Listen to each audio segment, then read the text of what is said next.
individuality, differences at some point will end. If we're all the same, if we all know the same information, we all believe the same things, we all live the same truth, where does that go? What's up, ladies and gentlemen, boys and girls around the world? I'd like to welcome you back to the Real Talk with Zuby podcast. On today's episode, we've got on another special guest, and we're going to be talking about a very important topic. He is the Director of North American Operations at Sentinel Foundation, and this is Matthew Murphy. Hey, Zuby, thank you for having me, man. I'm excited to be here. Great to see you, Matt. I've done a super brief intro there, man, but please introduce yourself to the audience. Yeah, so retired Special Operations guy. I was in 5th Special Forces Group most of my career in the military. I retired in 2022, but I had some personal events in my life pretty much sidetracked everything I thought I was going to be doing, after the military and retiring and living a calm, easy life, And in 2019, my younger sister, Sarah, was trafficked. And she got bad on drugs, man. Just one drug led to another. And, the worse the drugs get, the worse the people get. And November 5th, 2019, she was kidnapped. And we didn't hear anything from her. And then Christmas Eve, 2019, her body was found in a river in North Mississippi. So she was kidnapped from Memphis and then found in North Mississippi. So, needless to say, man, that was just, hell for the family to go through. We still have no clue the details of what she went through. Nobody talks in situations like that. Nobody will testify. No one will talk to police. And given the dynamic, it really wasn't, in my opinion, thoroughly investigated or adequately investigated. And a lot of things were missed or not done by law enforcement, during that. So, having my background, fighting wars in, Iraq, Afghanistan, Syria, I worked at the CIA for a while. Just most of my life was targeting and counterterrorism, building mechanisms to take out terrorists, whether that be ISIS or Al-Qaeda. That was just what I did for my whole career. And that was always a joint effort between multiple branches in the military, multiple government agencies, and we all had to find ways to work together, to accomplish the mission, accomplish the objective. And what what I saw in the U.S. was that it's just splintered, it's fractured, it's dysfunctional, our whole system, man. And I wanted to fix it. I wanted to do something about it, right? Honor my sister and do something about it. So I initially started a charity called Operation Lightshine, and that's still around today, still growing. And that was the first step in my mind of solving the problem. Creating a task force model to fight human trafficking didn't exist, right? There's all kinds of task forces in the U.S. to fight drugs, to fight, organized crime and gangs. There's task forces to go after weapons. There's task forces to do everything. But the number 2 crime in the world right now, human trafficking, we do nothing about it. Not to mention child exploitation, right? So I wanted to solve that. That's what I do. I don't want to bitch about problems. I want to solve them. Yeah, sorry. I'm trying not to cuss too much. But, so I partnered up with the gentleman from Homeland Security, and we started to develop this model. Now, I wanted it to be more on the strategic special operations style, like what I know, intelligence-driven operations. But, you can't change everything overnight, right? So it's a government, the bureaucracy. It's the bane of my existence, man. But we were able to launch a federal, state, and local task force concept. We launched it here in Nashville, Tennessee. Not going to go on a rant about why it got shut down, but, the city council is, that's not a priority of theirs, I guess you could say. But the model was so popular, people from all over the world started flying in to see what we had done, right? So talking all the way from Australia. So other states picked it up. There's 2 active task forces in Florida. There's one in Virginia. Governor Youngkin donated his paycheck to start it there. So it's moving, and I think they've moved into Maryland and a couple other places. But, once you create something that just blows up overnight, becomes so big, and it kind of got out of my hands. And it went a direction I didn't want it to go. Now, I'm not saying they're not doing good things. They are. But I wanted it to be a different type of solution and not be ingested into the system that, in my mind, is part of the problem, right? So, was it summer 2023? I resigned as CEO from that, and I partnered up with Tim Tebow to launch that Tim Tebow Foundation, and kind of turned the keys to the kingdom, if you will, back over to them and the board of directors that stayed on. then brought the people I wanted to bring with me over to Sentinel Foundation. And so basically I resigned from Operation Lightshine. 5 minutes later, they named me the president of Sentinel Foundation. And the goal here is just do exactly what we did with Lightshine, but do it differently, or do it the way I really wanted to do it. And so we've changed the model. We're working with State Attorney Bain, DeSantis, and key players down in Florida right now to do a state-focused task force. Where basically the state has the ability to do all the things that the feds do. So we're working through the kinks. It's not easy. It's a process. The other thing I messed up on when I started Lightshine was donor funded, right? Mm-hmm. People were donating to get this model going. And, that's great if people are donating, right? But when you're talking task force, when you're talking government, a federal partnership, state and then local partnership task force, that bill gets up quick, millions and millions of dollars, right, to do it adequately or to do what you're supposed to do. And that's very difficult to do on a donor model, especially with the new foundation, even with the Tim Tebow Foundation partnership, right? So now I'm changing the model to make the state pay for it, to do what they should be doing anyways, right? Make the state fund at least the base creation of this task force and then put it on steroids with donor funds. So we're working on that in Florida, working with Lieutenant Governor Robinson in North Carolina, and we already got a budget in the state house there. And started the conversations in Texas, and a bunch of other governors and AGs have been reaching out, but can't really do it all at once. It's the other problem is when you're a foundation, it's not like you just have a staff of a lot of people to do it. So we don't want to bite off more than we can chew and fail. That's the other problem here. So we're moving it, man, and trying to get that done. But the other half is Sentinel, and the biggest half now is our international operations, man. So the Sentinel Foundation was founded to be a special operations solution to humanitarian crisis and human trafficking. So you've got some of the best guys this country's ever seen, that come from the unit, special operations, intelligence agencies, and then also federal law enforcement that have come together, and guys and gals, that have come together to solve this problem. So we conduct operations in Asia, Africa, and South America, mostly internationally, to fight human trafficking, but also humanitarian crisis. So, as past 4 years, I guess, you've had the pull out of Afghanistan that turned into just an absolute nightmare. The Ukraine war when it first kicked off. So a combined effort between myself when I was at Lightshine and the Sentinel guys, we've been able to rescue thousands of people from those countries that either worked with U.S. military, were interpreters, orphans, babies. I mean, you name it. We've had operations at every level to just help people and give that just that reaction that requires the training, the knowledge, and the skill set we have, right? So, and then most recently, we were able to run an operation, put to pull 59 severely disabled orphans out of Haiti, and during that whole collapse. So that's just what we do, man. We just react to crisis and try to save kids, and one at a time, man, because this problem it's just gotten out of control globally. Today's episode is brought to you by BitBox. As I'm sure you've noticed by now, inflation is a major issue. The more money that central banks print, the less your dollars, pounds, and euros are worth. When it comes to government-issued fiat currency, inflation is inevitable. That's why for many years, I've been saving in Bitcoin. It's scarcer than gold, and it cannot be inflated by any central bank. But if you're going to buy and hold Bitcoin, it's vital that you store it securely, because leaving your coins on exchanges is risky and leaves them vulnerable to potential hacks. That's where today's sponsor, BitBox, comes in. BitBox is a Swiss-made hardware wallet that allows you to store your Bitcoin easily and safely. It only takes a few minutes to set up a wallet and take full custody of your coins the same way I do. Secure your Bitcoin today with a BitBox. Go to bitbox.swiss/Zuby to get 5% off a hardware wallet today. That's bitbox.swiss/Zuby for 5% off. Wow. Okay. There's a lot right there. Yeah, that was already heavy. The first thing I want to say is, sorry to hear about your sister. My condolences. Thank you. You said that this is the second biggest crime in the world. Yep. Just under drugs. Okay. What's that? What exactly does that mean?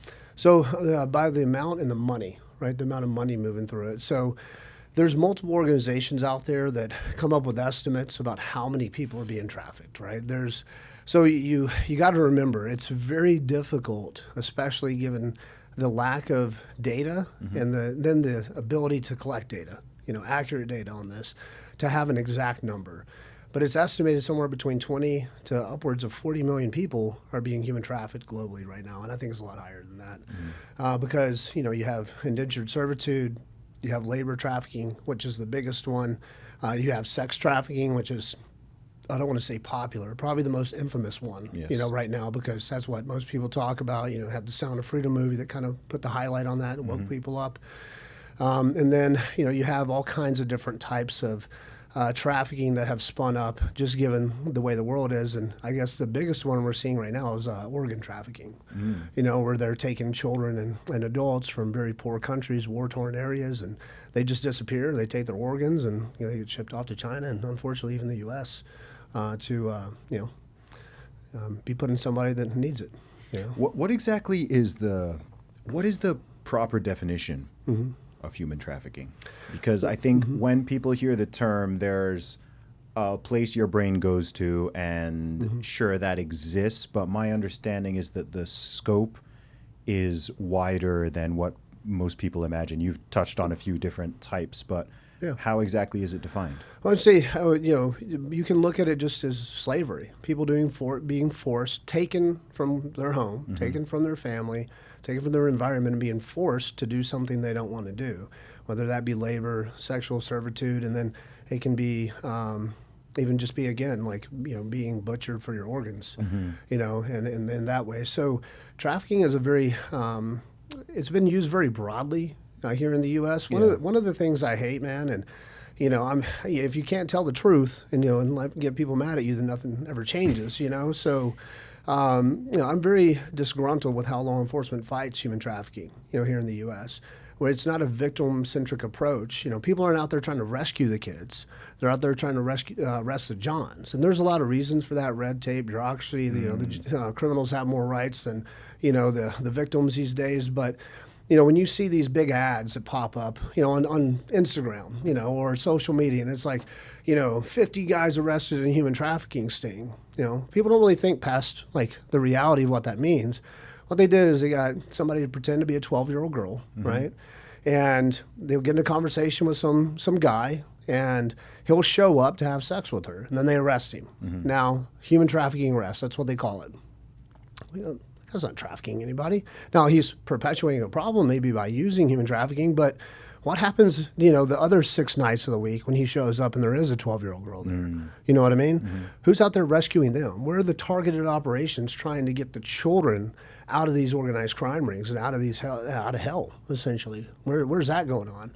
And so that's just been a biggest point of my frustration here with how we fight human trafficking in the U.S. We go after the end user. We don't go try to rescue the victim.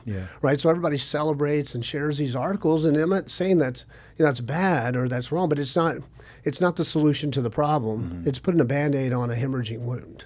Right. So it's like trying to figure out how we can start to unravel these networks that are trafficking children and adults, throughout the U.S. And getting rid of Johns is part of the problem, but I'm more worried about saving the victim, pulling them out of hell. And then you get into a whole nother problem with this, man, is the reality is we just don't have the infrastructure to help these people, right? So you rescue them, and then what? What do you mean by you don't have the infrastructure? Well, so the foster care system's broken. Over 70% of children, think 68, 72%, it changes, of children in the foster care system will be sexually abused or trafficked before they get out of it. What was that percentage you said? 68 to 72%. It changes on what data in the set you U.S. look at. In the U.S., in the foster care system, will be sexually abused or trafficked in the foster care system before the age of 18. Child Protective Services is broken, hemorrhaging at the seams. People don't want to be social workers anymore. They don't want to deal with this massive inundation of issues. Because look at our society right now. When families are fracturing, when homes are falling apart, when inflation hits, when all of these economic factors hit, the people that are affected and the most helpless usually are the children. Right? So the systems are just broken right now. You've got kids sleeping on couches, even here in Nashville, Tennessee, inside of the buildings because they have nowhere to go. In Child Protective Services. And then, there's little oversight and regulation on it. But then, to pour gas on the fire, so to speak. I mean, how many illegal immigrants have come across the border in the past, 4 years? Mm-hmm. And how many kids have? Where are those kids going? What's happening to them? No one's asking these questions, and it's almost like no one cares. It just kind of it's mind-blowing, right? You know, I think it's one of those issues that people are vaguely aware of, but for many different reasons, it's rarely top of mind. And I think part of this, just from a human psychology part, I think maybe there's 2 or 3 big parts to it. I think number one is the sort of out of sight, out of mind. So even though in theory people know that this is something that happens, and I would imagine that if you live in a big city, you've probably just statistically walked past somebody who's involved in this, but it's like you don't even know. It's not visible. It's very underworld unless you're going out and looking for it. It's not like something, you know, you can see the drug addiction issue. If you walk around a big city, you can see homelessness. You can see poverty. You can see violence. You can see theft. You can see war. These are things that you can see. Whereas this one, if you just live in whatever city, it could be Nashville, it could be New York, it could be LA, it could be Miami, it could be any small rural part of America. It's not like you're walking past and you're seeing, oh, look at that modern day slavery going 100%. On there. Oh, look at this trafficking. So I think that's a part of it. And then maybe what's connected to that is I don't think most people know the scale of the issue. So when you're even giving me certain numbers and estimates, I'm more aware of this than the average person, right? Because I run a podcast and I talk to lots of different people, and I know people who are involved in this in terms of fighting against it. And so, you know, I'm aware of that, but I'm aware most people just aren't. So, and then I think the final part is perhaps that it's such a dark topic, 100%, that as you're telling me things, like even me sitting here as an interviewer, I'm feeling like a discomfort of there's that thing of like, why don't we talk about something nicer? You see what I mean? So people don't really want to confront the issue because it's so dark and ugly, and particularly if you're talking about children being involved, people are just like, I don't want to, you know, it's not dinner time conversation. It's not. And I talk about those points a lot when I try to get people to realize that just because you don't see it doesn't mean it's not true, or just because it's not in your reality. And, you know, trafficking is getting out of control, but child exploitation is arguably 100 times worse right now compared to trafficking. It's probably, in my opinion, based on the data we're seeing, it's the fastest growing and largest crime in the U.S. right now. Why? Well, look at this. This cell phone. You know, like, think about it back in the day. I have 3 daughters, right? And if some grown man wanted to, let's say in the 80s, come to my house and just have a conversation with my daughter, he'd probably have to knock on the door, right? Yeah. He'd probably have to be like, hey, you know, Caitlin's father, can I go upstairs to Caitlin's room, sit down with her and talk to her for 30 minutes? And would I be like, sure, man, go right ahead. You know, she's right up there. You know, just make sure she's dressed before you go in. You know, like the reality of this, well, think about what social media is doing. What do you see everywhere you go now? When kids are on their phones, their iPads and their phones, their parents are on their phones, they're on their phones. At the dinner table, anywhere you go, this is babysitting children. They're being raised by it. So you give a kid a phone, you give them access to the world, which has a plethora of issues. Pandora's box, and you give the world access to them. 100%. You know, so we've created this dynamic now where everyone has access to our children. And yes, the worst possible outcomes, and you can argue this, right, are that they get sexually extorted, sexually exploited. They get introduced to pornography at a young age that really will start to mess up their natural development as a healthy sexual human being. But you're also seeing the other end of that where, yes, people have access to our children in ways they never have before. And this happened in my house. I feel like I can't lead an organization or be a leader of one of the leaders of an organization and then, you know, address this problem if I'm not honest. You know, this just happened last month with my 8-year-old niece. She met a guy on Roblox. This is my sister's daughter, the one who was, you know, trafficked and murdered. And my mom had to adopt her. take care of her. My mom's older. She's in her 70s. I tell my mom all these things, right? Wait, so tell me what happened here. So my sister had a daughter. And my niece is 8 years old now. My mom had to, adopt her after we lost my sister, right? So my mom's been raising her. My mom's older, right? She's not as young as she used to be, and watching a little 8-year-old running around, getting into things and all that, it's not easy, especially at her age. And she's doing the best she can. She knows all these things. I tell her all these things. I talk to my little niece about these things. But sure enough, she meets someone on Roblox. They start talking. He convinces her to steal one of my mom's old cell phones. She creates an account on there and starts sending him nude images. My own house. Wow. This is happening in homes all over the country. You're not the first person I've heard mention that specific game as well. Roblox is one of the worst. Yeah, I've heard that mentioned by a few people, not even specifically on this issue, but on the issue of like people leading children down the whole like gender transition pipeline and that type of stuff. I've heard it like 2 or 3 times just sort of casually mentioned as, like this was the platform that was the starting point for all these interactions. Well, and it's not necessarily the platform, but it's just access, right? It's just the fact that people are aware of that. Because I'm sure loads of people listening don't even know what Roblox is. I mean, if you just see it, I've seen it because I've seen my nephews like playing on it or whatever. It's kind of like a virtual world. It's like a game. It's a game. It's like a virtual world, but it looks very like kind of childish and innocent. Yeah, all or whatever. the kids play it. Yeah, it's not something you'd see. It's almost like a Minecrafty kind of thing. It's not something you'd look at and be like, oh, that's a threat. That's a danger. Right.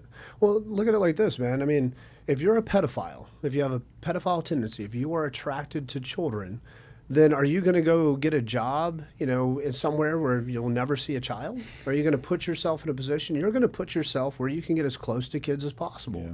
So pedophiles traditionally have tried to become teachers, coaches, Sunday school teachers.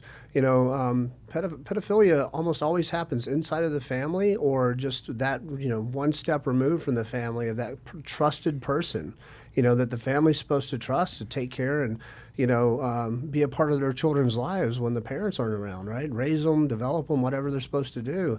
Well, pedophiles are going to put themselves in those positions because they have access to the very thing that they crave, right? Yeah. To the children. That's just a sad reality of it. So when people are like, oh my God, all these preachers everywhere, molesting children, preachers are the devil. It's like, no, they're not the devil. That's just a position where you have easy access to kids, right? School teachers, it's a big problem. 100%, right? So it's not necessarily that school teachers become pedophiles. It's that pedophiles put themselves in those positions. It happened in my school. Really? Yeah, I know one of the boarding schools I went to in England.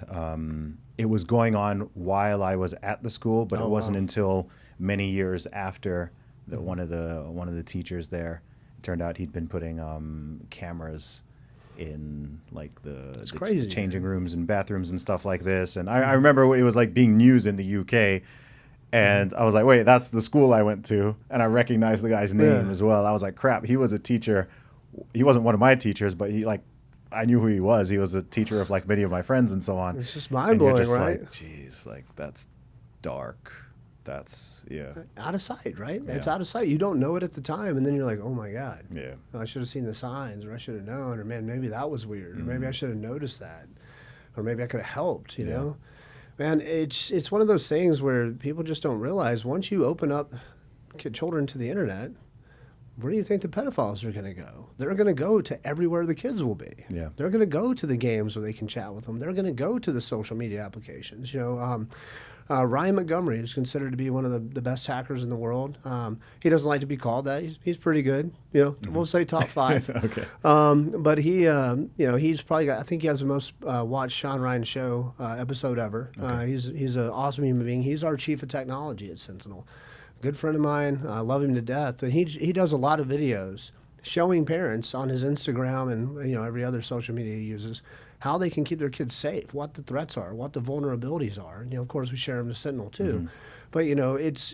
But parents just don't really see the danger sometimes. Can we go through some of those right now? Because lots of parents listen to my podcast. Yeah. So obviously they can delve deeper into this, but I think it would be useful to go through some of the sort of big ticket things that people may not be aware of that they should look out for. Well, I'd say first, get an application. I'm not going to name a specific one or seem to endorse it, but get something that protects your child's phone so that you can monitor every single thing that they do. If you were going to give your child a phone, I would say don't give your kid a phone. Yeah. That's really the first step, right? All these parents feel social pressure. My kid's got to have a phone. I got to know where they are at all times because they're just trafficking people everywhere. That's not necessarily the reality, right? The white van, that everybody's scared of, that's going to come up, offer your kid candy, and they're going to throw them in the side door, and you're never going to see your kid again. That's the exception. That's not the norm. The most dangerous place your child could be in 2024 is on their phone. The most dangerous place. Not just because of exploitation, right? Because they're literally being manipulated by artificial intelligence and algorithms and things that children just can't comprehend that are literally changing not just our children, but the fabric of our society. This overnight change of America and the way people are and the way people think, that didn't come from, evolution. That came from our access to technology and technology's ability to manipulate and control us, right? So first thing I'd say is don't give your kid a phone. Yeah. I mean, I don't want to say it drastically, but that's literally one of the most dangerous things you can possibly do as a parent to your child. We make our children learn how to drive with us, right? And before we get them, they get a license. They've got to show us they know the rules. Then they got to go to the state and they got to pass a test to say, hey, I got this. I can drive safely. And, then they get a car. Then they get a license, right? Well, we just hand our kids a phone at like 5 and 6 years old these days and say, good luck. That's freaking bogus. Think about the damage it can do to the development of a child. The average kid spends 10 hours a day on their phone and social media. Yeah, I've so seen think that. about this. If you're a parent, It doesn't even sound like it should be possible. Oh, it is. They make sure. So if you're a parent and they're in school 8 hours, and then their other 10 hours a day are on their phone, some of that probably during school too, and they're sleeping, hopefully they're sleeping, where are you as a parent having influence in their life and mentorship in their life? Who has the most influence in their life? The phone? What's on that phone? What are they watching? What are they reading? What information is being tailored and targeted and pushed to your children? Is it sexualization? Is it politics? Is it religion? Is it sexuality? What is your child digesting? And if they're spending 10 hours a day on a phone and 8 hours in school, I don't care how good of a parent you think you are, you're not. And because your child is being raised by a device, not by you. Just reality. It's just simple math. So, you have to be the biggest influence in your child's life if you want to be a good parent. So keeping them off of technology and in everything but is probably the best bet as long as you can, right? Now they're giving kids iPads in kindergarten now, which is a whole nother plethora of issues that we're seeing just so much damage and access come from, especially depending on the school district and security. But first thing, try to keep your children away from technology as long as you can, unless it's in an academic environment. Sure. Right? Let them be kids. Let them play outside. And let them scrape their knee. Let them ride their bikes. They're not going to get picked up by a van. That's the exception. They're more than likely going to get exploited or extorted on their phone, right? Or lose their innocence on their phone. We're finding kids addicted to pornography at 5 and 6 years old. From the tragedy of World War II comes the book Wounded Tiger by T. Martin Bennett, the unbelievable true story of the pilot who led the Pearl Harbor attack, whose life was transformed by an American prisoner and by a girl he never met. With an 82% 5-star rating, one reader of Wounded Tiger called it one of the most gripping stories of World War II. Another stated, the absolute best book I've ever read. And another reader called it a thrilling, heart-racing, emotional journey. This is our day. Today, our opportunity to mark our place in history. The world will soon know that we are the new samurai. The Empire's fate depends on the result of this battle. Let every man do his utmost. Wounded Tiger is available now on Amazon in hardcover, Kindle ebook, and on Audible. Visit woundedtiger.com/Zuby and grab yourself a copy. That's woundedtiger.com/Zuby. Check out the link in the description and don't miss out on the adventure. I have like so many things going through my head right now where, I'm not yet a parent, and I always have a level of hesitancy to criticize parents, especially not being one yet. I know that it's hard and all these things, but it's just so obviously negligent to give a 5 or 6 year old a smartphone. I mean, someone could debate 14, 15, like that type of age. I mean, 4 to 5. I mean, you're barely even at kindergarten. You might be in preschool, and you've already got a smartphone with internet access and social media access. That to me, that's as negligent as giving them cigarettes or alcohol to drink, or a heroin needle. Yeah, Might as well. it just seems completely insane. There's no decent reason why someone should do that. Well, the dopamine hits from social media, just the likes, the attention, the clicks, the comments, they found are stronger than heroin, more addictive. Do you know the way I think of it as well? And I say this as someone who is heavily online and who most people who know me in some capacity from the internet. You're doing good things. Thank you. Yeah. But what's obvious to me is that the vast majority of adults struggle with smartphone addiction, social media addiction, and even if they're not fully addicted, using it in a way that's a net positive for their mental well-being, their relationships, and so on. Most adults struggle with that. Yes. So if the typical 30, 40, or 50-year-old is not great at managing their smartphone and social media usage, how on earth are you going to expect a 5, 6, 7-year-old, 10-year-old to be able to do that? 100%, or 15-year-old. Yeah. You're right. And it's just like the common sense logic part, right? The way you broke it down, that's what people really need to start to wake up to. The number one problem in almost every friend's life I talk to is, man, I got to find a way to get off social media. Boy. I got to find a way to Yeah. limit my time. You know, it's ruining my life. You know, like Making adults. them angry all the time. And I'm not talking, I'm talking about CEOs and business leaders, and all these people that are out there, run the world. They're having the same problems, right? And so you look at, why would you give that to a child? But I would even argue it like this. Last year, national standardized testing, 14% of 15-year-old children were able to discern fact from fiction. 14%. 14%, national standardized testing. So if you are going to... What exactly does that question mean? Okay, Just to well, be- what it means is like they can't tell truth from a lie. As in they were Yeah. given a true statement and a false statement? Yeah, false and okay. truth, right? So think about it. They weren't able to discern, what's false and what's real, right? And so you look at social media where anyone can create content. Yeah. Anyone can put anything out there. And you and I both know our media and our verified sources these days don't tell the truth. Everything's steered towards an agenda. Everything's manipulated. It's adults fall for it. Look Yes, at COVID. all the time. Look what happened during COVID. Yep. You had half the country ready to put the other half of the country in concentration Half the camps world. because they wouldn't get the vaccine. Yeah, I wish it were limited to the USA. Oh, right. You the know, say world. half the world. Well, that's because the world's on the phone. That's the difference now. They can control the narrative. They control you. You are not in control of your life anymore. I would argue with anyone, you are not in control of your life anymore. Your phone is. Everything you do in your life is dictated by notifications. It's dictated by whatever the phone gives you to think about, right? Your daily thoughts. Have you ever heard the term newspaper brain? No, but I can guess what it means. Yeah. So basically, newspaper brain was the concept that, let's say New York City, right? Back in the day before phones, everyone in New York City got the same newspaper, right? So you got your local news, your international news, you got your sports, your stocks, investments, obituaries, everything. And everyone woke up that morning, read that same newspaper. So the socially acceptable topics, right, for the community, and what you were thinking about, what mattered to you, what was important to you, happening around the world was dictated by that newspaper, right? You're not going to know what's going on in Cambodia or China, if it's not in the newspaper, right? So the things you worry about, the things you think about, newspaper brain, and that you talk about. So you had a whole city in newspaper brain mode, right?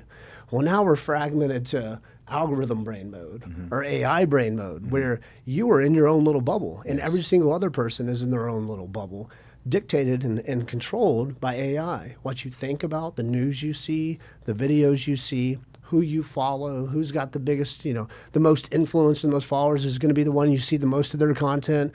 So you are being steered and controlled and manipulated by whatever social media gives to you. The notifications on your phone, right? How many times do people text you and you feel obligated to respond, right?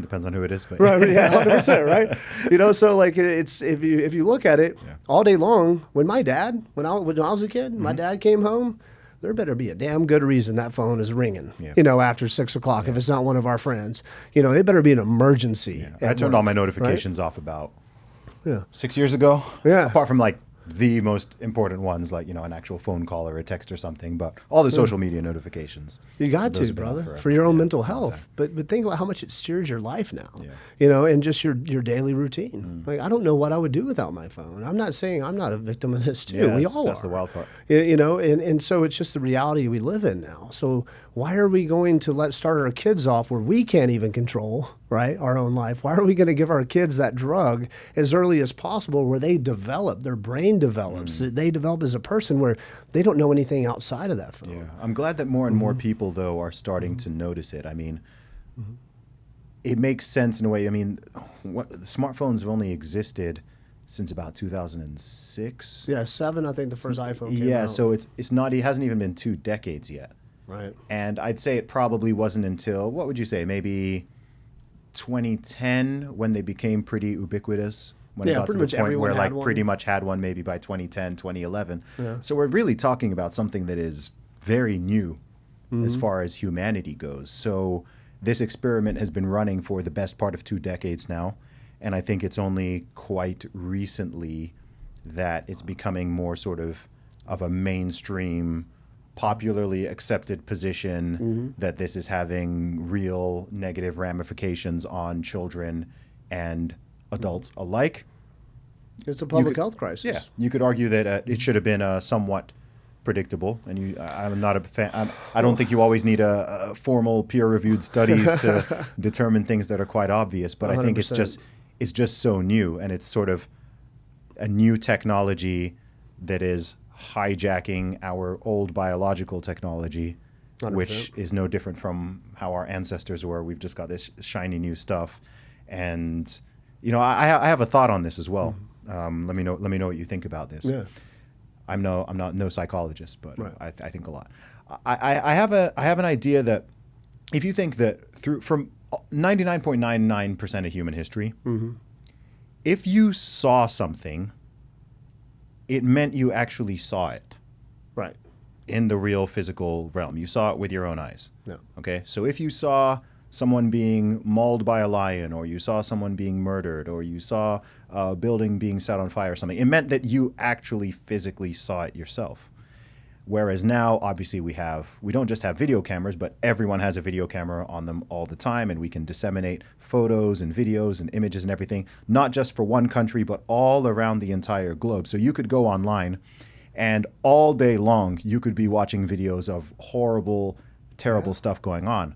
Yeah. And I don't think that our brains are sort of properly wired to differentiate between, oh, this is something I saw on a screen versus this is something I sort of saw and experienced in real life, especially in that quantity. And 100%. it's all in high definition. And so you have people who are like on a daily basis, they're seeing all of this. Some of it is just moderately degenerate, and other stuff is just like the worst, most horrible thing, which has always gone on, but you typically would not have seen it unless you actually saw it. And Right. I think this is part of what's kind of making people feel so afraid and so angry and polarized and confused. I'll tell you how I really notice it as well, because like yourself, I travel so much. And so just me I came to the US last week, and people are like, oh, what's going on in the UK? Like I saw in the UK, it looks like all the cities are on fire. Everyone's fighting each other. It's like super dangerous and this and this. And I was in the UK for the last couple of weeks, and you're just like, it was just normal. Like I didn't see any of that. Right. Right. So I'm aware that, yeah, this incident happened and that incident happened, but generally speaking, like unless you went to that specific place at that specific time, everything's just fine and normal. Right. And I get the reverse. If I'm in the UK or I'm in Dubai and I'm going to go to the USA, and people are like, man, Zuby, like, be careful, be careful out there. Like I've been seeing what's been happening, because all they see every day on their feed is this violent incident, this riot, these people fighting each other, It's not a this happy thing going stuff on. Yeah, anymore. they don't see the norm. Well, it goes viral. You were spot on, man. And I have another angle that I like to look at this from that is very terrifying to me, right? It's just, we are living in a time where we are changing so fast, and we are like the world around us is evolving, and we are not, right? We are still human beings. We have not changed, as far as I know. We have not changed. So the same human nature, if you will, that's here today has been the same going back as far as we have something to read about it, right? So in the past 20 years, technology has evolved with algorithms and AI to where it's smarter than us, right? And it's all-knowing, omnipotent almost, and now it's able to make a decision and make its own mind up, right? So you have AI that's literally borderline omnipotent. Once they figure out the quantum code or that formula for quantum computing and they have that whole thing figured out, I mean, it's basically God mode at that point. That's a whole nother thing, right? Yeah. But what we're seeing is that it's changing. The environment around us is changing, and we are internally changing because of that. So I would like to say I'm probably one of the last generations, I'm 41, that had a true, what you would call a classical education, right? So we had to show our work. You know, we had to solve the math problem, and we had to show how we got there. So we got just as much credit for the answer as the right work to get to the answer, right? Science used to be a method. Right, you know, it used to be this thing that, you know, we had experiments and we figured we figured stuff out, you know. So you would, it was encouraged to challenge facts and findings. It was constantly, you know, to basically, you know, at some point someone said the atom was the smallest thing out there, and then some guy came around and goes, "Bro, there's electrons and protons in there," you know, and then it keeps getting smaller and smaller. Well, the scientific method was developed so that we could continuously challenge what we know, right? And it was encouraged to ask questions. It was encouraged to debate. You were encouraged to have healthy debate, not arguments, not fights, not insult, not the comment section with every idiot with an opinion, you know. You were encouraged to be different, right? To agree to disagree, right? Our education was, you know, built around that. If we wanted to find the answer to something, I couldn't Google it and be given an answer that could be true, could not be true, right? Somebody's telling me that's the truth, right? Well, I had to go find a book. I had to go in the library, card catalog, right? I had to go look up the answer to get to, you know, the truth or to the answer I was looking for. And I probably had to read a little bit, right? I couldn't just, you know, go straight to the point that had answered my question, right? So we were classically educated, and our brains became processors. We processed the information and made decisions and determinations. And so we as humans were our own data storage and our own processors, so to speak, right? We had the ability to think for ourselves, right? Long way to say we could think for ourselves and we could solve problems. Fast forward to kids these days. Everything, technology is introduced at like 5 years old. They're not taught how to show their work anymore. Common Core math might as well make you dumber than before you started it, right? And all of the things that kids are being shown now, it's how to quickly access information, not how to solve problems, right?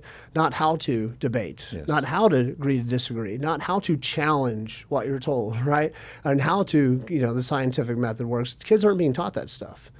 What kids are being taught is just do as you're told. Believe what you're told. Here's the information. So we've turned our children into basically data servers, and algorithms and AI are the processors. So they're no longer able to process information. If you say something that challenges what they've been told, what's the first thing they do now?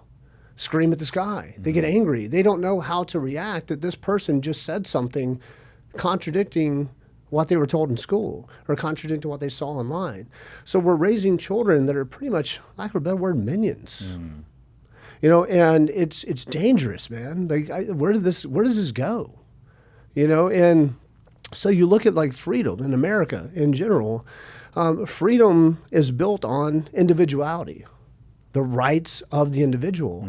Well, when you turn a child into a lemming, they're no longer, individuality is no longer the most important thing. And people argue and say, well, we're more about individuality than ever, about, you know, sexuality and gender identity and, you know, you can be anything you want to be. Well, you know, in the process of being anything you want to be, you're nothing, right? And so it's this whole concept that we are just floating with the breeze, you know, doing whatever we want to do and sexually attracted to this and that, or we identify as this and that, or we're angry that people perceive us a certain way. We're projecting, you know, we're making other people respond to us to, you know, validate our feelings, right? We're making them suppress their own.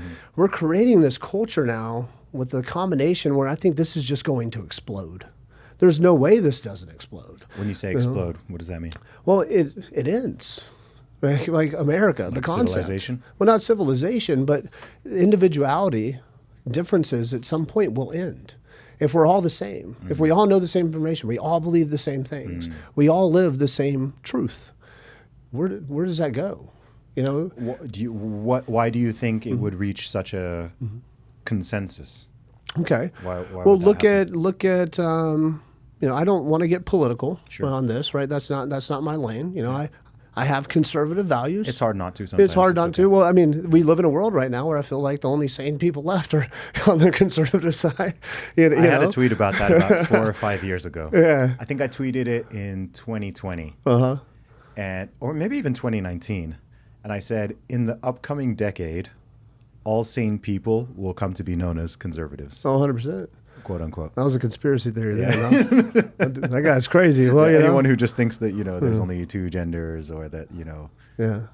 borders are important for a country to have, or maybe we should punish crime, like kind of those basic things. Well, see what I'm saying? See where it all makes sense now? What I'm saying, it kind of ties together. If you remove the individual, then you're not an individual, then you're never a unit, you're never a family, you're never a country. If you can't identify as one thing, solidly know, my name is Matt, and I am a man, and I live in Nashville, Tennessee, and I am an American, and I am a patriot, and I love my country, and I love my God, and this is my family, and this is, if I don't know who I am, and I don't know what I stand for, I don't know what I believe in, then what am I going to fight for, man?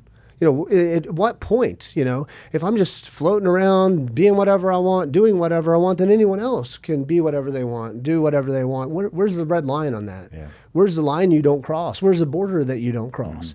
Where's the policy that you stand up for? Where's the innocent person that you fight for or that you want to protect because maybe they're not innocent anymore? Right? And so it's a slippery slope, man. Yeah. We have literally started this path, and I always like to say, and this is an old famous quote, I forget who said it, the highway to hell is paved with good intentions, man. And that's really where we're headed, in my opinion. It's interesting because I totally relate to what you're saying. At the same time, I think there is and has been a major awakening that is going on. There is. Across the world. It's not just in a single country, but I think the sort of culmination of all the stuff you are discussing, I think was between 2020 and 2021.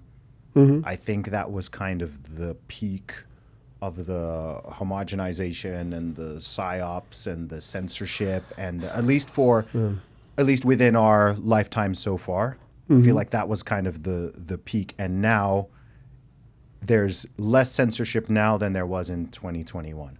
People are speaking their minds more openly than they were in 2021, let alone in 2016 or 2017. Yeah. People are more willing to, the power of the legacy media is dwindling and trust in it is dwindling, whereas the power of independent voices is rising.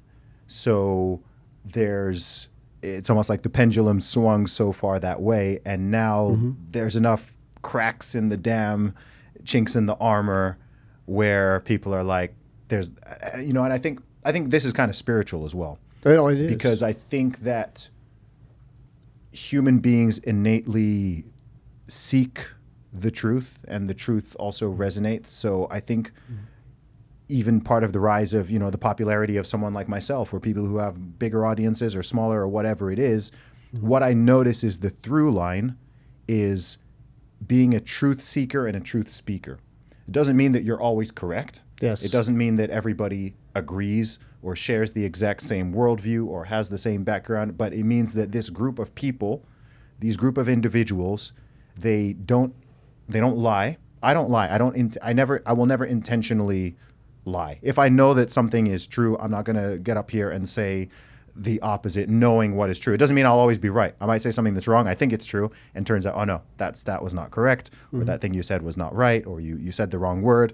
Absolutely, I'm fallible, but I will not intentionally lie. So you have this sort of separation that's happening, where you look at the mainstream media, Right. You look at most of the politicians, Even in the political world, the ones that people are really sort of truly liking and gravitating to, it's because it's like, hey, I like that guy. He's speaking the truth. Like all these other ones, they're lying. They're misleading. Very obviously lying, right? Like it's real. It's dangerous. Man. Yeah, It's but dangerous. people can good. see through it better now. They can. And now that we have, I think Elon Musk buying X is a massive thing. I think it's a massive thing because I've been on Twitter for 15 years, and it used to be really open, and then the walls really started closing in. They started banning, and then now it's like opening up again. And so you've kind of got this consensus breaking mechanism. So I think as long as that continues to exist, and even YouTube is not as censorious now as it was in 2021. Yeah. 2021, people are getting banned left, right, and questioning any of the pandemic narrative. Oh, yeah, they got mentioning you. this, platforming this person. They got you. You're gone. You're gone. You're gone. Now they're actually rolling back some of those policies. Yes. Like there's explicit policies that they used to have this and they rolled it back. They used to have this and they rolled it back. So to me, these are all good signs of okay, even the large institutions are working out that all right, we were able to kind of get away for many years of completely pulling the wool over people's eyes, but now, there's people punching through. Yeah. We can still stifle them. We can still turn you down in the algorithm. But Yeah. I agree. I agree with you, and I do disagree on some points. Sure, man. go ahead. And so here is, I worked in special operations, right? And what I did was more of a targeted strategic objective. And I did work in intelligence too. So in the human intelligence side, not in the signal and cyber side, even though I helped run a signal and cyber intelligence targeting company, but whatever, it happens. But one of the things that I know about warfare is that it is tactical and then it is strategic. And strategic operations of that PSYOP, I believe, is just the beginning of COVID 2021. What that did was not just divide the country, but it divided minds. And that is a means to an end for their goal, which they openly say is globalization, right? If you listen to Klaus Schwab, if you listen to the World Economic Forum, if you listen to the World Health Organization, the first prime minister of Israel, if you listen to what he said, Israel will create a one world government, a one world standing army, and a one world religion, right? There's a movement towards this globalization, one religion, one globe, all people the same, and that all these things that I talked about, the erasing of patriotism, the erasing of identity, the erasing of culture, the erasing of sexuality, or just the standard norms, you erase the individual, is necessary to globalize people, right? You have to do this PSYOP at mass scale. So I would argue that the worst thing in the beginning of what's coming is COVID. And what they did is they split this country in half, so to speak. And you have some I have people. to ask the question because I'm sure some listeners they're thinking, who is they? Oh, so the people with this globalist agenda, the people Like behind Agenda WEF 2030, types. WF, who, but Okay. all of the world leaders go and listen to them talk about this stuff. This is not a conspiracy theory. You can watch the videos on Yeah, YouTube. They're not that subtle about it. Yeah, they're pretty like, Klaus hey, Schwab, guys, The Great Reset book on Amazon. yeah, literally. They talk about what's necessary, and their agenda is 2030. And if you watch some of Klaus's talks and other people close to them, Gates is one of them. They want to expedite Agenda 2030. Agenda 2030 is globalization. It is setting the stage for globalization. So, for me, it's like the bigger picture thing. So they, in my mind, the beginning of their battle to win started in 2020. Because they got half the people in the echo chamber that will never leave it. And so while I agree with what you're saying, here's the important part that people have to understand. We live in a box because we're conservative-minded, free thinkers, and we surround ourselves with people who we want to continually sharpen our swords from, right? I learn something new every day. I change my mind on something every day because I'm always searching for things to challenge. I feel like I'm and make me surrounded better. by like half that and half normies. Oh, 100%. There's a lot of those I out there. maintain, so I maintain Yeah. like a good idea of just kind of how the typical person is viewing a lot of these things, which tends to be quite different from that former category. 100%. But if you look at this from the geopolitical strategic level, half this country eats up everything they say. Yeah. And half this country is counter that. But now inside of that counter, like you said, which is a great thing, the people that are awake, not woke, right? We're fractured, right? Because of so many different things. Is this new? still? Do you think? It's. I think it is new in this sense that if you look at, look at America in the '80s.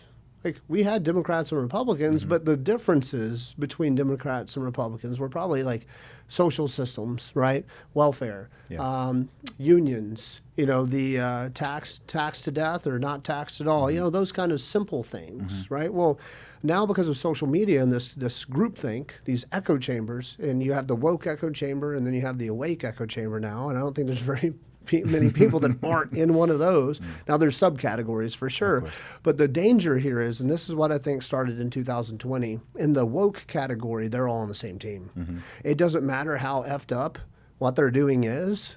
All right, cool. Hey, you want to let that kid decide at 6 years old that he's a girl and cut his genitalia off? Okay, cool. What percentage of the U.S. population do you think actually supports those positions? Well, so if you look at the elections, more than half.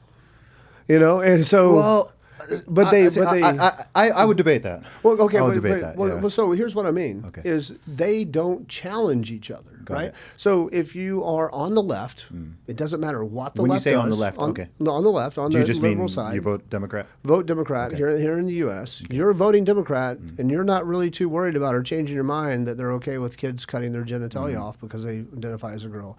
You're not worried about pedophiles in 3 or 4 different states, California and Michigan being one of them, just being let out of prison for no reason or not prosecuted at all. You're okay with some of the most extreme things that are happening in society. What's interesting right now, is a lot of people are not okay with that, but they still vote that way. But that's what I mean. Yeah. That's what I'm saying. So they choose to, it doesn't matter how evil it gets, right? How wrong it gets, they all will not just stick up for each other, they publicly won't fight each other, right? It's one team. Even if they disagree with certain things individually, groupthink, collectively, there's none of that. And that's where the danger comes. So if I individually believe in a lot of stuff, but I don't have the courage to stand up against the crowd and say this is wrong, and I'm going to go with groupthink, they've already won, right? You've won me because you've killed my will, you've killed my individuality, you've killed who I am to take a stand. And that's where this gets scary.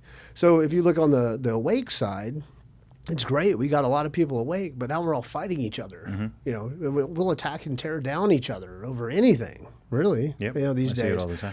Just insult each other, put each other down, badmouth each other, destroy platforms. It's, we're awake, but we're not doing it right. We're not being very strategic. We're not unified, and everybody, even still on the right or the conservative side, is very divisive, right, over Trump and how they feel about President Trump.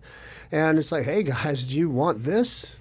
Or do we want to start to try to get this country back on this track? How do we come together? Right? And I want everyone to come together. But then again, there's some people that are so extreme now. I'm never going to be okay with pedophilia. Do you know the thing that's so interesting? And obviously, like, we're very, as far as I know, we're value aligned and have similar worldviews on many things. But the thing I always find so fascinating with these conversations is that the exact same conversation and many of the similar sentences you hear from people on the quote-unquote other side when they're talking to each other. So they'll be saying the exact same thing. They'll be talking about people becoming extreme, and they'll be talking about crazy policies, and they'll be talking about the threat to democracy, and the republic is at risk, and insurrection this and insurrection that.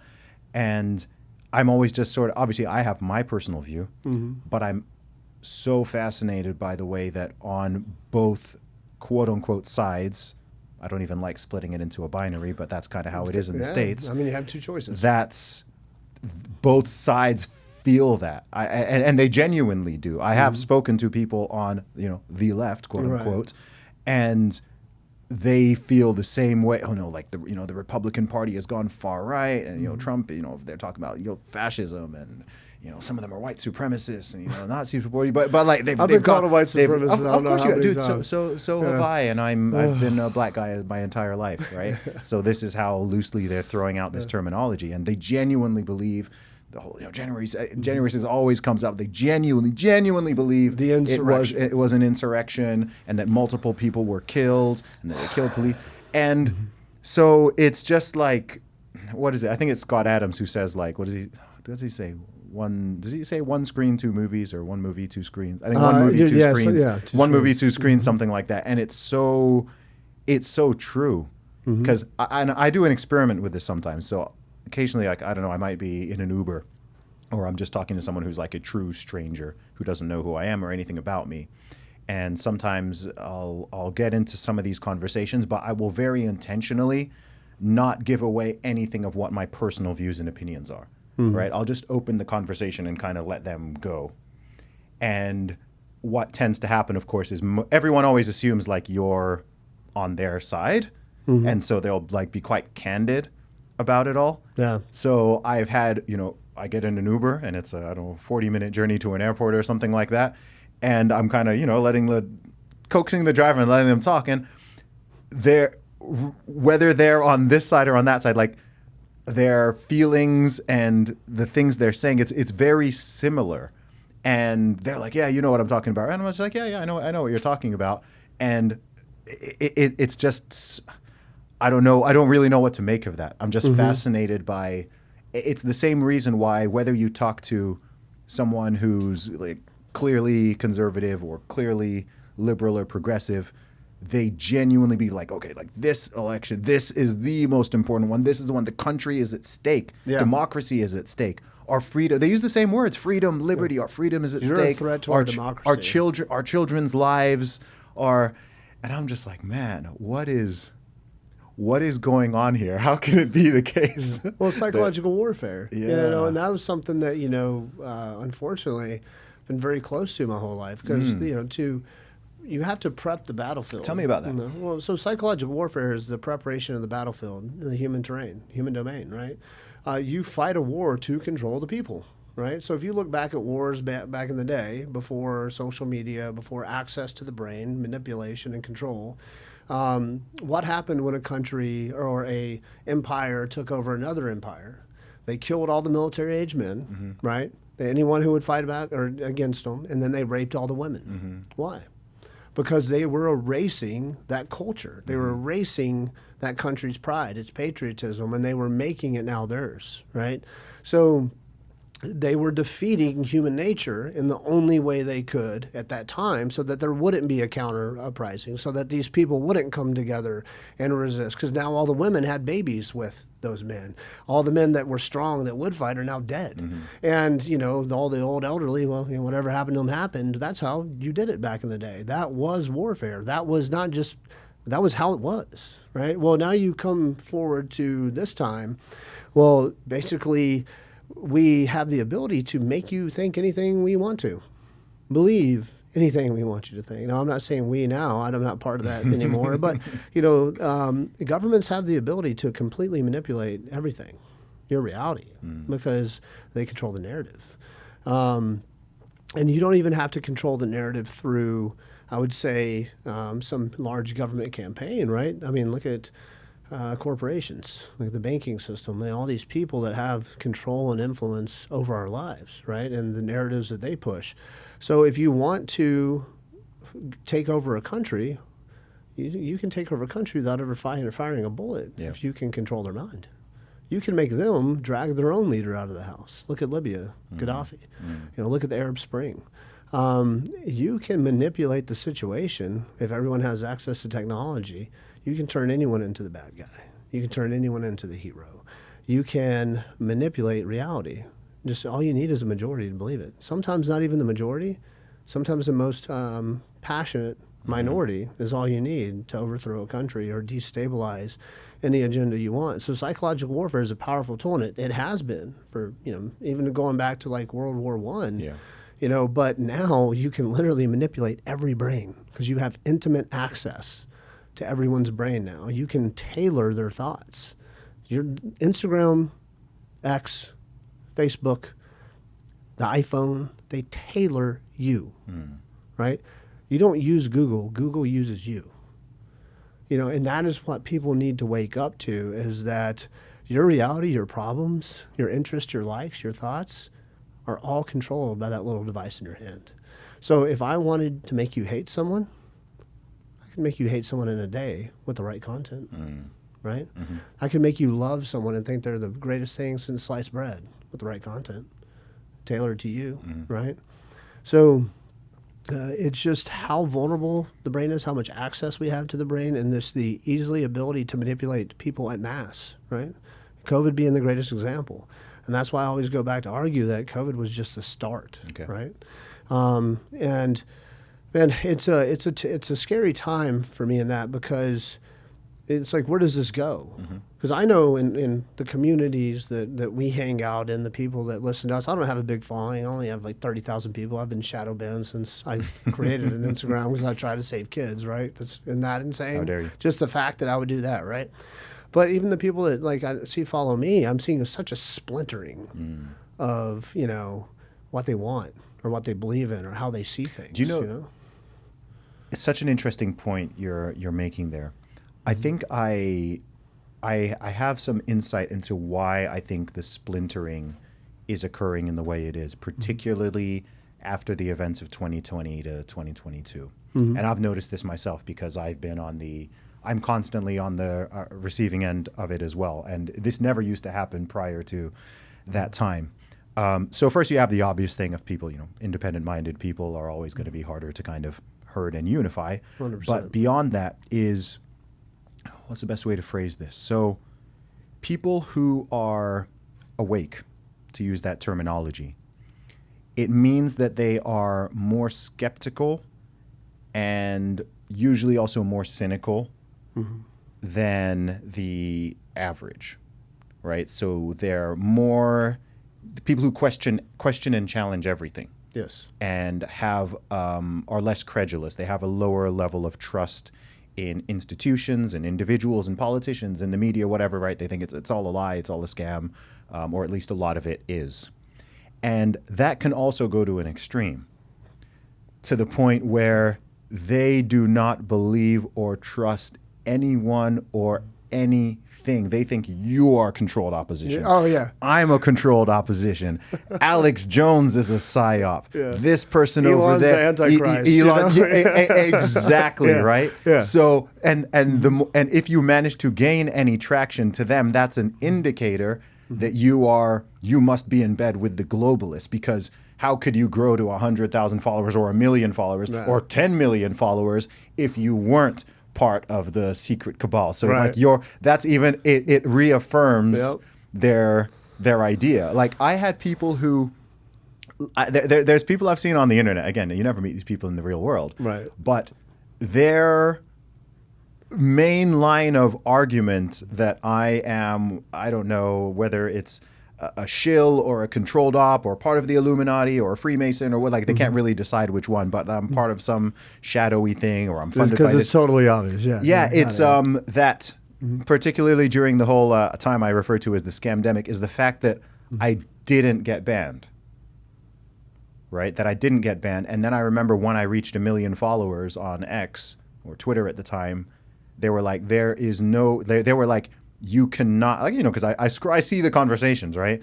And they literally use your follower count. They're like, he's got 1 million followers and he hasn't been banned. Therefore, boom, he's part of the club, right? How you cannot reach that level without some secret funding or backhand deals or whatever. And they're totally convinced by this. So I think this is what happens. So people also go so far that it's like, oh, this guy's, this person is lying, and I know they're part of this thing, but this person is telling the truth, but they're only sort of telling the partial truth because they want me to think that I can trust. It all becomes a grand conspiracy. It goes from, Yes. There's a level of there's the people who think that all conspiracy theories, quote unquote, are complete garbage, and that the mainstream narrative, they totally trust the government, totally trust the media, totally credulous. Yeah. They're that way. And then there's another extreme. And they're wild, man. They're wild. That's where it gets there. So I think that's happening. I will say this: my former employer, for a little while, coined the term conspiracy theory. Right? Okay. And conspiracy theory is just CIA, right? Yeah. I worked there for a little bit. You know, and conspiracy theory is just anything, right, that is outside of the mainstream narrative. It's asking a question. Yeah. I mean, like, why did that happen? Yeah. What are you, conspiracy theorists? So you see these people, and then it's just that again, I believe it's the inability to process things that's slowly starting to become, because we're fed so much information, we stop thinking. And that's bad information and good information. But a conspiracy theory, right? Unless you're on the team, this cabal that they talk about, or the World Economic Forum, or the WHO, unless you're just part of this club, right, that's like running the world and destroying everything, how would you know the truth, right? You just have all these pieces of evidence that people look at, and there is a lot of credible evidence for a lot of things out there, right? Sure. So we know that we're being lied to. I'm not in any way saying that we're not being lied to about just almost everything, right? I know for a fact that we are. I used to work for those assholes, So like, my point is, how bad are the lies? Where do they go? Where does it stop, right? And you've got the Epstein Island stuff, the 9/11 stuff.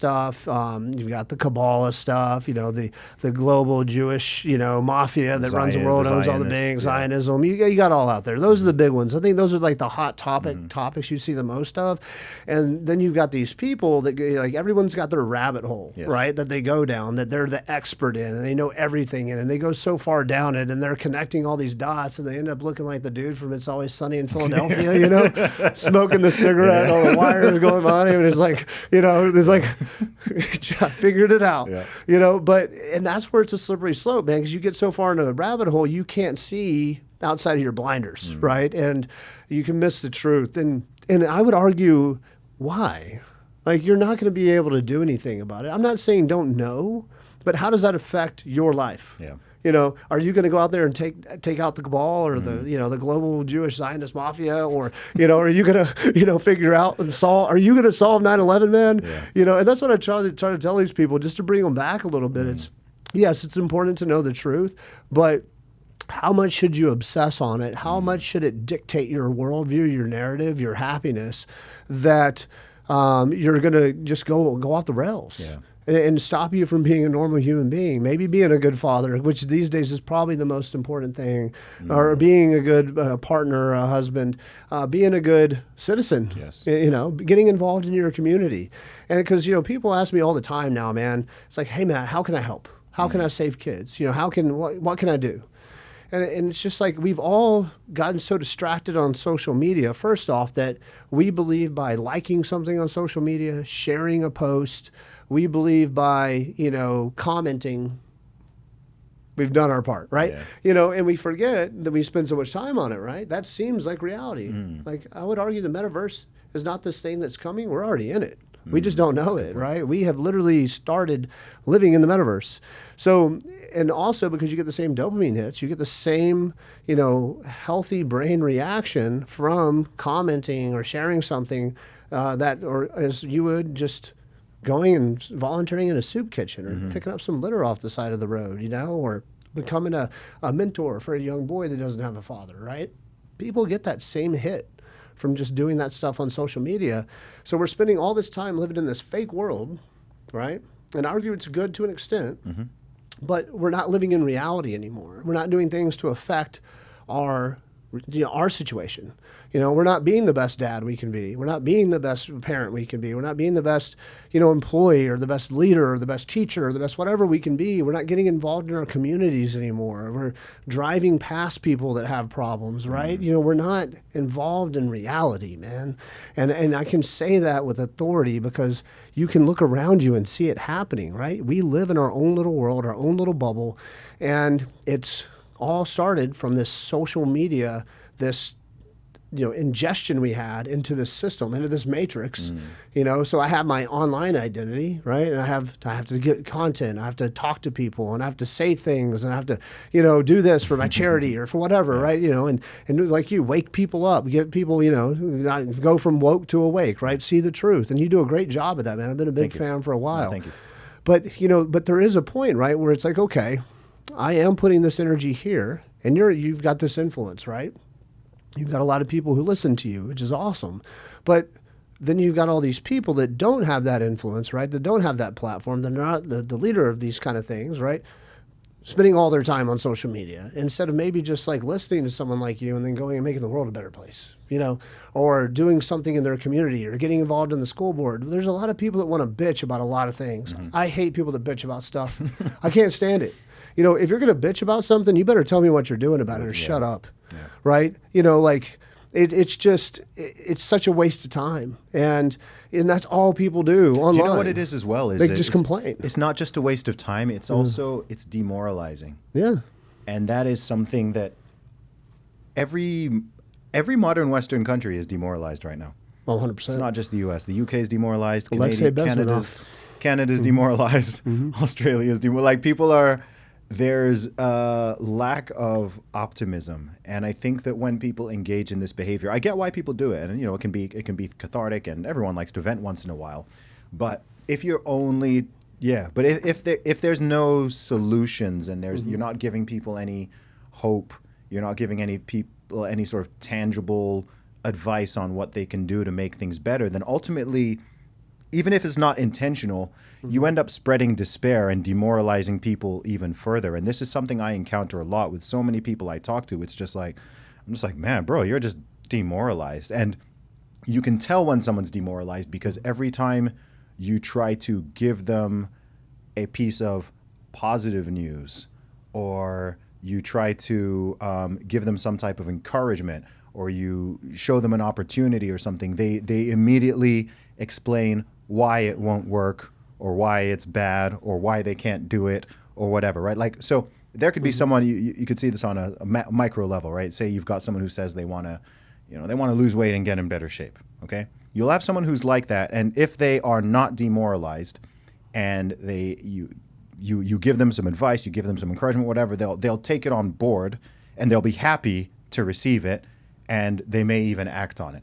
Someone who's thoroughly demoralized, every single bit of advice you give them, every word of encouragement, they'll shoot it down. They'll shoot it down. They'll tell you, no, like, this is why that won't work. This is why that won't work. This is why I can't do that. This is why I can't do that. And I'm seeing this happening a lot, just sort of at scale. And I don't think people realize how demoralized they are. And I think, again, a lot of this happened during that 3-year period, 2020, 2021, 2022. And I think part of this is because there was never any resolve. There was never any accountability. Right. There was never any responsibility Nothing taken. got done. Nothing got done, right? So there's this open loop where people are still sort of angry and confused and feel some resentment and frustration. It's like, wait, hang on. All of this stuff just happened, and then you just want to move on like none of it happened.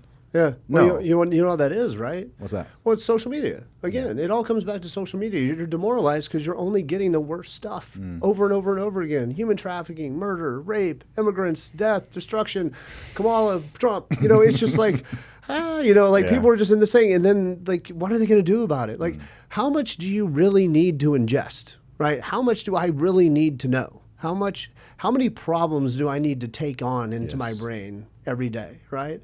And how do I filter that out? And how do I protect myself? And I've really been on this journey lately, man, of just making myself better. Because a lot of messed up things happened to me. I created a lot of messed up situations, made a lot of bad decisions. Sometimes, becoming that quote unquote, Green Beret, CIA, whatever hero, saving America, Captain America thing, it's a dark place, man. It's a very dark place, and you sometimes become a dark person. I've done a lot of things I regret. So I'm on this journey of just becoming a better person, trying to do more for others, but I can't do that unless I take care of myself first, right? So if I am not a healthy, happy, strong, educated, putting the right stuff into my body, eating the right food, and that goes with content too, right? If I'm not doing all these things to make me the best version of me possible, then everything else around me is going to suffer. My relationships, parenting, my work, leading the charity and leading a company and all these things. It's all going to be severely affected by the health of me, right? And you have so many demoralized people out there because they don't feel like they can do anything about it. They feel helpless, right? And so what I like to tell people now is just turn it off for a minute, man. The best month of my life was when I just turned social media off. In my adulthood, it really was. Just turn it off. Reset yourself and get your priorities right. Look at what means the most to you. My business partners and I call our company True North.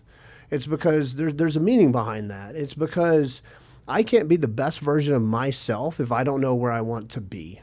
if I don't know what I want in life, where I want to go, if I don't know who my God is, who my country is, what flag I salute, what I will fight for, what I will stand for, what hill I will die on, right? If I don't have my true north, then how am I going to make Matt the best version of Matt to get there, right? How am I going to be the best dad?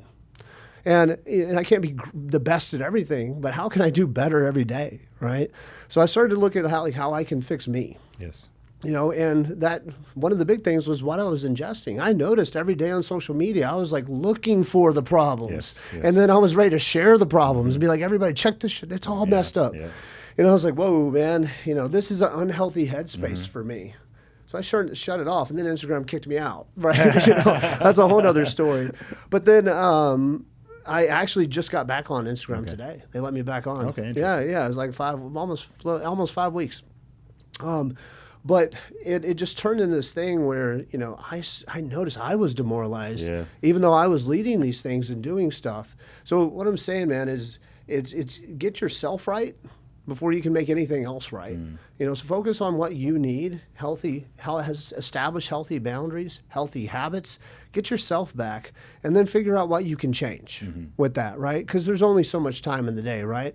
People have to work, they got to make money, they got to pay bills, they got to take care of their children, they got to take care of their family. There's only so much time in the day you can make the world a better place. Everybody's version of what makes the world a better place is different, but if all of us were doing a little something, right? Little something, instead of bitching all day, instead of sharing stuff, because what's essentially, what are you doing when you share something on social media, right? You're subconsciously saying, this is messed up, but someone else do something about it. This is messed up by somebody else. I hope someone else sees this post and unfucks this problem. Sorry. I hope someone else sees this post and solves this problem, because I'm just going to go find 15 more problems to look at in the next 30 minutes and a puppy pick. And then you get this weird cycle where it's reactions to reactions to reactions, and it all just becomes this weird content machine where it's like, I'm going to react to this thing, and then someone makes a reaction video of my reaction video, and then a reaction of the reaction, and then a reaction to the comments, and I'm just like, this is like reaction inception, where by the time you get to the bottom of it, you're like, what was the initial thing that people were even upset about? It's now drifted off to, this person's mad at this comment about this. But Matt, I want to come back to what we were initially talking about. Tell me more about the actual operation of fighting human trafficking. What does that actually involve? Yeah, well, so it's multiple levels and depending on where it is, right? So if you are domestic, it is supporting law enforcement with intelligence, open source investigations, right? Because in America, we can't hack. We can't violate someone's constitutional rights. And, there has to be a warrant or something put in place for then law enforcement to get into things, personal information, accounts, all that stuff to investigate it and figure it out. So on the Sentinel Foundation side, there's training for law enforcement on the investigation process, but we also do assist law enforcement with open source investigations to help them, find the kid or, get the guy who's doing it. And then on top of that, there's people in our organization that help out with aftercare, with child psychology and different things to help victims, right? We're growing, we're scaling as fast as we can. Basically, things cost money, right? And it's just the end of the day. And internationally, man, human trafficking, it's arguably just as bad in the U.S. We're the number one consumer here in the U.S. Consumer of trafficking, financially, especially. So, but the world is where it originates. A lot of it originates, and then they get brought. How that goes. So around the world, we're trying to support law enforcement and militaries, depending on the country, with the proper equipment to be able to conduct investigations, with the proper training to be able to do it, and then assisting them operationally with the rescues, right? Our motto is it's better, it's not our motto, but we kind of operate in this way where it's better to teach a man how to fish than, give him a fish kind of thing, right? Because we could go in there and rescue the kids for them, but that puts us in a level of danger, that is but I'm not saying unnecessary, but it's their country. We got to teach them how to take care of their own problems, right? And most of the guys in our organization, retired from the unit, Delta Force, Special Operations. They've spent 20 years, eating bullets for this country, and so they're out there pushing other guys, and giving them the skills, giving them the training, giving them the knowledge to be able to solve problems in their own country. And then, of course, we do the operations when needed, right? We're not going to find out about a child suffering and not do anything about it, right? So that's the beauty of what Sentinel and Glenn Devitt and Jameson Gavani, who started Sentinel. That's the vision they started. They both since left. Your mind can only take so much of this. Sure. It's dark. Yeah, it's dark. I've been depressed multiple times. I've hit rock bottom multiple times. It's sometimes you find yourself just drinking yourself into a stupor because just something mentally happened where you snapped. It's not an easy life, man. And so that's another reason why I've been focusing so much on me as a person, because I've destroyed relationships. I've destroyed, so many things in my personal life because of what I do. It's not, everybody sees the end result, on social media. They don't know what happens to you, what happens to me, to put yourself out there, to take a stand, to be a leader in something like this, to see these things. So when you look at law enforcement in general, right, I have the most respect in the world for them, because everybody likes to judge them and demean them and call them racist and baby killers, all these crazy, horrible things. But just seeing what they go through, what they have to look at, what they have to deal with every single day, they put that uniform on to make the world a better place, to help people. And that's what the big mission we have, is just to support them, man, because they don't get support. $40 billion a year is spent to fight in America. $40 billion a year is spent to fight the war on drugs. Okay. $40 billion. 40 million, 41, is spent to save children. Okay? 1,000. Yeah. 41 million. And it's the second biggest issue. Drugs is number one, so it's 40 billion, and then our kids are worth 41 million. Who determines that funding? The government, Congress. So that funding goes to the Crimes Against Children task forces, and in some areas, for instance, I'm not going to say the names. I don't want to throw people under the bus, but this is one of the largest cities in the country that called me asking for help, and they were the unit that was supposed to investigate child exploitation, which is the most prevalent crime in America right now, outside of drugs. Right? They had 4 officers, 2 laptops, and no investigative software, and no training. So in this city, one of the largest in the city, and one of the most notorious cities for human trafficking also in the country, they had 4 officers for the police department to investigate this crime with no training in the crime set and no software to investigate it. They said, what do we do? And that's, again, one of the most notorious, famous, if you will, police departments in the country. So that's how bad this problem is how systemic this problem is. And then the system will attack you too. There's a gentleman here, and I'm not going to say his name, that was just arrested by the Tennessee Bureau of Investigation for investigating trafficking and investigating them for how they don't investigate trafficking. And it's just, brother. My brain was just he's a law enforcement officer here in Millersville, Tennessee. If you Google it, you can look it up. But he's just uncovered all this stuff about how many people in this system are in on this. It's systemic, man. It's not just criminals that support or enable human trafficking and enable these things to happen. It's government too. It's law enforcement officers that get bribed. It is. It's like a virus throughout the system. Drugs too, all these other things, man. Bad cops get caught all the time. Bad attorneys get caught all the time. And judges get caught all the time just for drugs or for money laundering or all kinds of other things. Well, they're doing it to kids and trafficking too. I don't know if you'll be able to answer this question, but what can be done to curb the demand? Well, man, I mean, at this point, getting people off social media. It really. So this is another thing I think that has made pedophilia become a true pandemic, if you will. You think it's in our becoming more country. common? Oh, 100%. Well, okay. I think every man can relate to this. You pick up your phone and you're on Instagram or TikTok. What do they throw at you to look at? Like the explore page? Uh-huh. I've never been on TikTok, but on Instagram,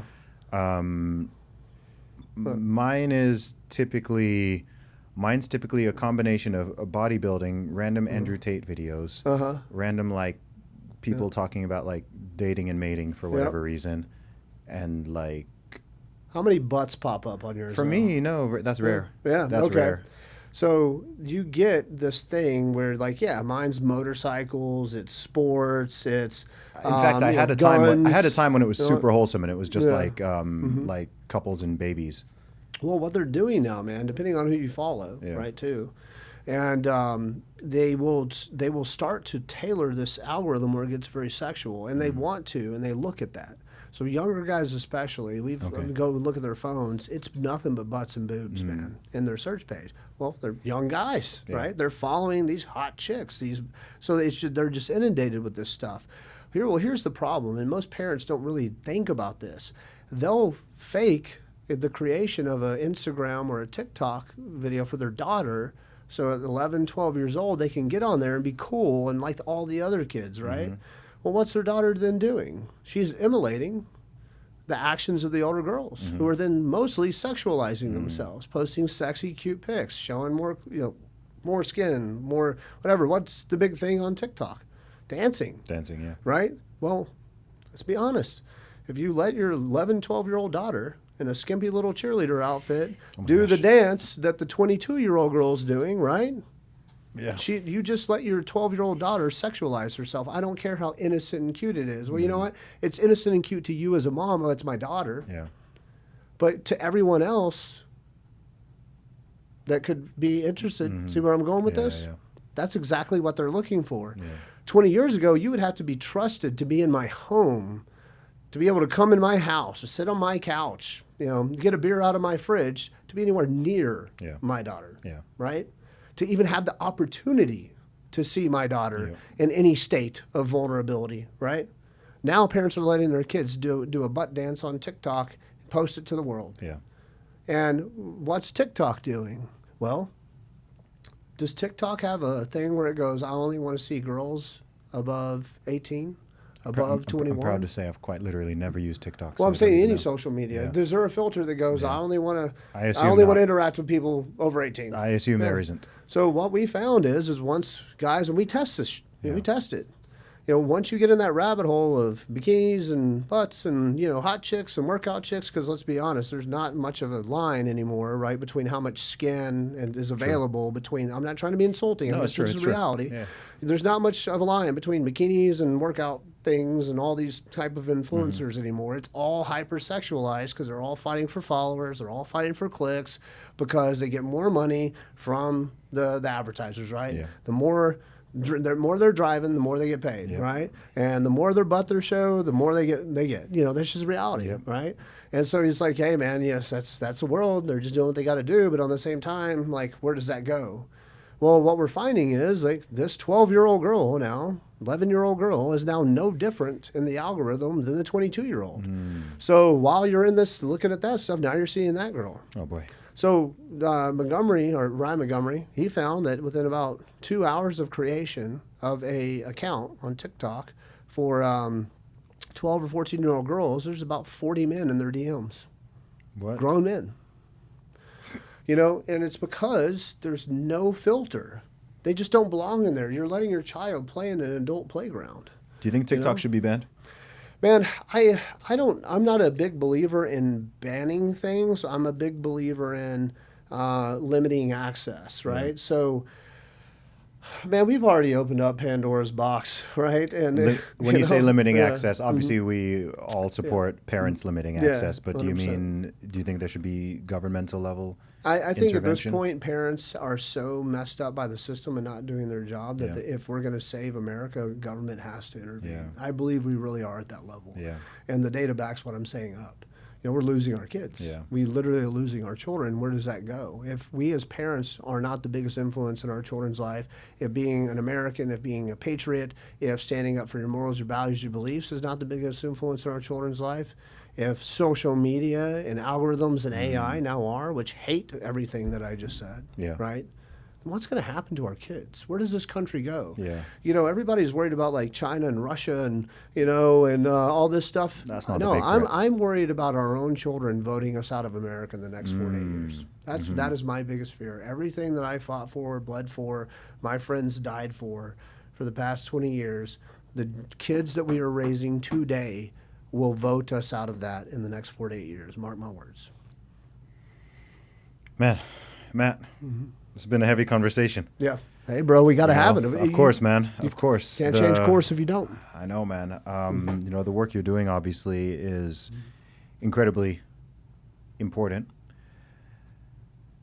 Where can people find and follow you online? What's the best place to direct people to? Yeah, so when I'm not shadow banned, which is almost all the time, Instagram seems to be the one.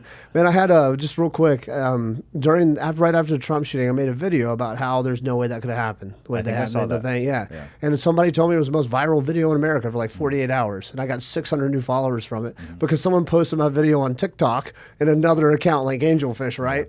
And you know, and so I got nothing from. I don't care. I'm not. You know, that's not my lane, right? I just talk shit on social media, man. But yeah, you can follow me on Instagram. That seems to be the one that shadow bans me the least. I just got back on today, you know. And but I'm on TikTok. You know, I don't really use it too much and stuff. But the foundation, man, we're on all the platforms. Sentinel Foundation. If you want to get on there and you know, support the mission, you know, 100% of donations go towards operations. It's really cool that a very wealthy family picks up the salaries and the tab for everyone that works at the foundation, right? So every penny that's donated goes towards the rescue or care of a child that's been trafficked. Or a humanitarian crisis, right? Yep. So definitely check us out on all the socials, Sentinel Foundation, Facebook, Instagram, Twitter. I think we even have a TikTok, as much as we hate that right now. But, you know, it's like charity. You got to like, you know, raise money. No, man. I did a dance once. No, I'm kidding. No, man. But, yeah, we're on all platforms. And if you want to, you know, come hear me run my mouth about something every once in a while, then it's just, yeah, Matt Murphy on, or Matt Murphy Official. They made me do that because they wouldn't give me the blue check mark. Okay, yeah. Yeah, on Instagram. That's the only one I really use because I try not to spend time on social media, man. I hear you. Matt, man, thank you for the gift of your time and keep doing great work. Thank you, brother. Thank you for having me, man. It means the world. Big fan.